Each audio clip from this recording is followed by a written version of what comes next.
Good morning everyone, welcome back to my channel. আজ 13ই November, ঘড়িতে এখন বাজে 7:30। দিব্যেন্দু ভোরে বেরিয়ে গেছে কলকাতা। আজ যেহেতু সোমবার, ও এখান থেকে গিয়ে অফিসে যাবে, তাই ও 5:30টায় বেরিয়ে গেছে। ও চলে যাওয়ার পরে রুমে এসে একটু ঘুমিয়েছি। আর এটা আমার রুম, কালকে তো দেখাতে পারিনি, তাই আজকে দেখাচ্ছি। এই রুমেতে আমি আমার ঠাকুমার সাথে থাকতাম। ঠাকুমা মারা যাওয়ার পর আমি এখানে একাই থাকতাম।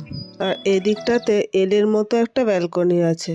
আমার রুমে যে কার্নিশটা ছিল, বাবা ওটা ক্যাবিনেট হিসাবে বানিয়ে নিয়েছে। ওর ভেতরে আছে লেপ, কাঁথা, বালিশ। আর কাল বলেছিলাম না, ভাইয়ের রুমে এখন কিছুই নেই, শুধু কাঠ পড়ে আছে। এই যে এটা ওর রুম, কাঠগুলো পড়ে আছে, এগুলো দিয়ে ওর ফার্নিচার বানানো হবে। আর ওর রুমের এই জানলার দিকেও এক ব্যালকনির একটা সাইড আছে।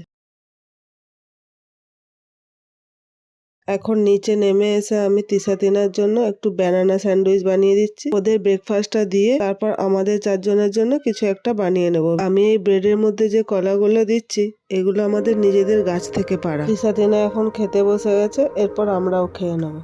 এখন বিকেল হয়ে গেছে, আমি আমার জেঠুদের বাড়ি একটু বেরিয়েছি। কাল যেখানে কালী পুজো হচ্ছিল ওইখানে। আমার 4 বছর বয়স পর্যন্ত বাবা মায়ের সাথে আমিও ওখানেই থাকি। তারপর আমাদের এখানে বাড়ি বাবা বানালো। এই বাড়িতে আসার পর আমার একদম একা একা থাকতে ভালো লাগতো না। আমি বারবার চলে যেতাম জেঠুদের বাড়িতে। ওখানে দাদা দিদিরা রয়েছে, ওদের সাথে খেলার জন্য। এই লেফট সাইডে যেটা দেখা যাচ্ছে, এটা আমাদেরই পুকুর, মানে একটা ছোট্ট ডোবা। এখন এটা পানায় ভরে গেছে পুরো।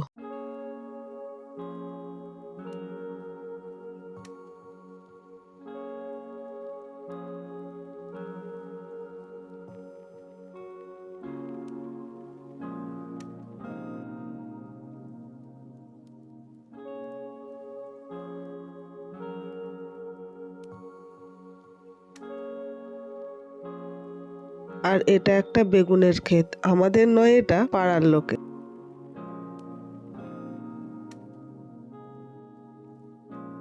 আর এই সামনে যে বাড়িটা দেখা যাচ্ছে, এটা আমার এক দাদা বানাচ্ছে।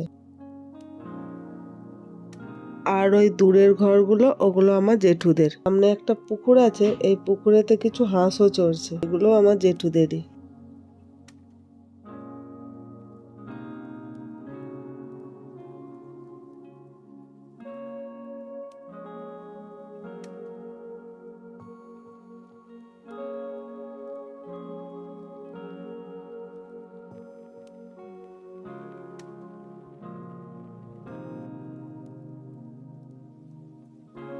সামনে যারা আগিয়ে আসছে, এগুলো আমার ভাইপো, 2 দাদার ছেলে। আমাদের এখানে কাছাকাছি নদী আছে, তো নদীর জলের বন্যাতে সব ঘর নষ্ট হয়ে গেছে, তাই এখন আপাতত এইভাবেই করে রাখা আছে।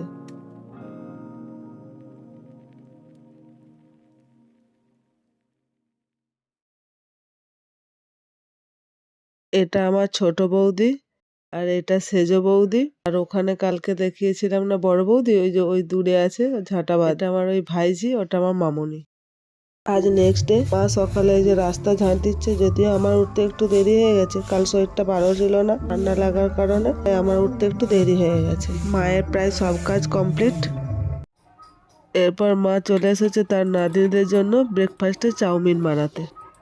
মা এখানে যতক্ষণ চাউমিন বানাচ্ছে, আমি ততক্ষণ দুপুরে রান্নার জন্য মাকে একটু তরকারি কেটে দিচ্ছি, কারণ আমি ব্রেকফাস্ট করে একটু আরামবাগে যাব। কালকে তো ভাইফোঁটা, তার জন্য একটু মিষ্টি কিনে নিয়ে আসতে হবে, আর আমার আরামবাগে একটু কাজও আছে।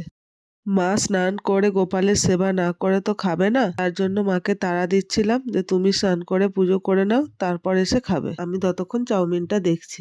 যাচ্ছিল না দেখে আমি বকাও দিলাম।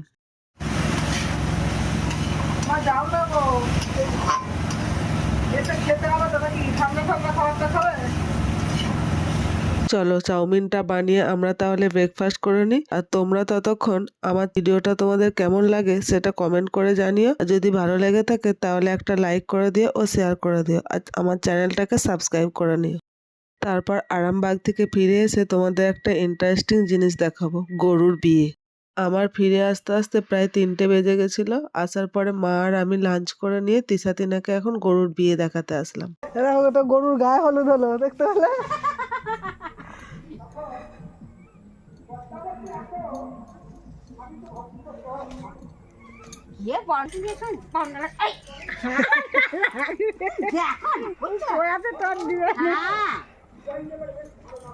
তার আগে খেয়ে ফেলছে। হ্যাঁ এনে তাহলে বনলতা এনেছে এই যে এনেছি হাই রাজেশের বাকুর থেকে। আমি জানি যে ওদের এখানে আছে বলে যেগুলো মা নিয়ে যাচ্ছে। শুকনো হয়ে গেছে।